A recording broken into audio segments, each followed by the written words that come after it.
На фоне стремительно меняющейся геополитической обстановки вокруг Ближнего Востока усиливается противостояние между Соединенными Штатами Америки, Израилем и Ираном, которое одновременно развивается сразу в нескольких измерениях – дипломатическом, экономическом, военном и информационном.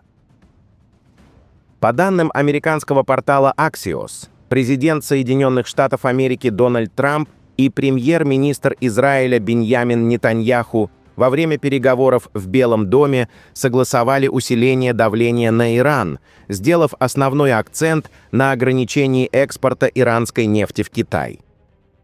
По оценкам американских чиновников, более 80% иранского нефтяного экспорта приходится именно на китайский рынок, поэтому любое сокращение закупок со стороны Пекина способно значительно усилить экономическое давление на Тегеран и ограничить его финансовые возможности. CBS News со ссылкой на американские источники сообщает, что президент США Дональд Трамп уведомил премьер-министра Израиля Биньямина Нетаньяху о готовности поддержать удары Израиля по программе баллистических ракет Ирана, в случае, если Вашингтону и Тегерану не удастся достичь соглашения. По данным CBS, в структурах армии и разведки США в настоящее время обсуждается возможность оказания прямой поддержки израильским атакам на Иран. Во время встречи с Нетаньяху в Мар-а-Лаго президент США заявил, что поддержит израильские удары по баллистической ракетной программе Ирана, если дипломатические усилия завершатся безрезультатно.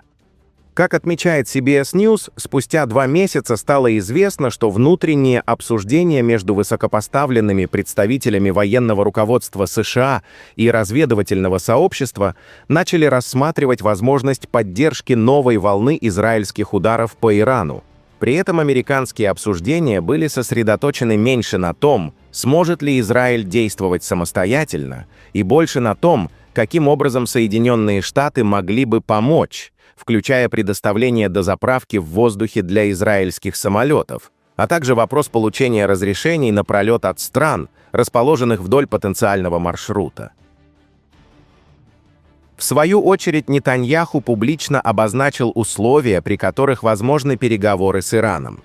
Среди них вывоз всего обогащенного урана за пределы страны, полный демонтаж всех устройств и инфраструктуры по его обогащению, ограничение радиуса действия иранских ракет до 300 километров в соответствии с режимом МТСР, демонтаж так называемой оси террора, а также проведение эффективных и содержательных международных инспекций. Я только что вернулся из Соединенных Штатов после очень важной встречи с президентом Трампом. Очевидно, фокус был на Иране. Президент намерен исчерпать возможности достижения сделки, которая, как он считает, теперь может быть достигнута из-за созданных обстоятельств, проекции силы и того факта, что, как он говорит, Иран, безусловно, должен понимать, что в прошлый раз они упустили возможность, и он думает, что существует серьезная вероятность, что на этот раз они ее не упустят, заявил Нетаньяху. Он подчеркнул, что для достижения соглашения важны несколько ключевых компонентов: полный вывоз обогащенного материала, отсутствие любых возможностей для обогащения урана, невременная остановка процесса, а именно демонтаж оборудования и инфраструктуры, ограничение баллистических ракет радиусом действия 300 километров, а также демонтаж оси террора, созданной Ираном. По его словам, несмотря на нанесенный ущерб, эта система все еще существует и пытается восстановиться. Отдельно он отметил необходимость реальных и эффективных инспекций без предварительного уведомления по всем перечисленным направлениям. На фоне происходящего усиливаются признаки военной эскалации. Сообщается, что в направлении Ближнего Востока вылетели 6 самолетов-заправщиков и 18 истребителей. В частности, 18 истребителей 5-го поколения F-35A Lightning II ВВС США покинули британскую авиабазу Лейкенхит и направились на Ближний Восток. Одновременно в Ормузском проливе начались масштабные военно-морские учения КСИР. Командование Корпуса стражей Исламской революции объявило о начале учений ВМС за сутки до старта переговоров между Ираном и США. Иранские СМИ также сообщают, что Тегеран разработал собственную версию американской противобункерной авиабомбы GBU-39B после получения детальной информации о данной системе. На этом фоне госсекретарь США Марко Рубио заявил, что заключить сделку с Ираном будет крайне сложно. По его словам, решения в Иране принимаются радикальным шиитским духовенством и основываются не на политическом прагматизме, а на религиозной теологии. «Мы всегда говорили, что договориться с Ираном трудно, но мы будем пытаться», — подчеркнул он. В совокупности все эти факторы указывают на резкое усиление напряженности и создают впечатление, что в ближайшей перспективе вероятность военного удара по Ирану продолжает расти. Источники отмечают, что параллельно обсуждается расширение американского военного присутствия в регионе на случай провала дипломатических усилий и ядерных переговоров. Вашингтон рассматривает сценарий, при котором экономическое давление будет сопровождаться демонстрацией военной силы, чтобы усилить переговорные позиции. При этом, несмотря на общую цель не допустить появления у Ирана ядерного оружия, позиции союзников различаются. Израильская сторона убеждена, что добиться надежного соглашения невозможно, поскольку, по мнению израильского руководства, Тегеран не будет соблюдать договоренности. В свою очередь, Дональд Трамп считает, что возможность сделки сохраняется и дипломатический путь необходимо попробовать до конца. Биньямин Нетаньяху после переговоров заявил, что Израиль требует полного демонтажа инфраструктуры по обогащению урана, вывоза накопленных запасов обогащенного материала за пределы страны, а также ограничения дальности иранских баллистических ракет на 300 километров. Он подчеркнул, что созданная Ираном региональная сеть союзных сил, которую израильская сторона рассматривает как угрозу, должна быть ликвидирована, поскольку она продолжает восстанавливаться после предыдущих ударов и конфликтов.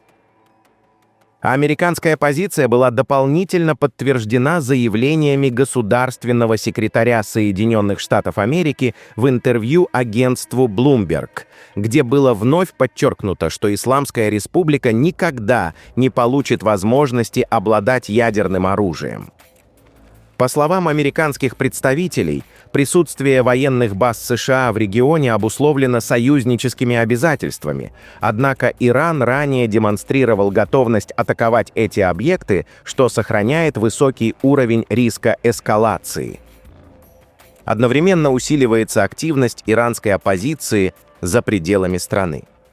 В городе Мюнхен прошла одна из крупнейших акций последних лет, собравшая около 200 тысяч участников, выступивших против действующего руководства Ирана с промонархистскими лозунгами. Демонстрация вызвала широкий резонанс в европейском информационном пространстве, особенно из-за радикальных призывов, звучавших со сцены. В митинге принял участие американский сенатор Линдси Грэм, который поднялся на сцену с дореволюционным флагом Ирана эпохи Пехлеви и заявил, что поддерживает народ Ирана, а не религиозное руководство страны. По его словам, иранцы способны стать важными союзниками Соединенных Штатов Америки и сыграть позитивную роль в будущем региона, а ближайшие годы могут стать временем политического выбора. На фоне внешнего давления президент Ирана Масуд Пезешкиян выступил в Тегеране на конференции, посвященной инвестициям в транспортные коридоры, где обозначил противоположный подход к региональной безопасности. Он заявил, что страны региона способны самостоятельно решать свои проблемы без вмешательства внешних сил, а войны и кровопролитие не приводят к устойчивым результатам.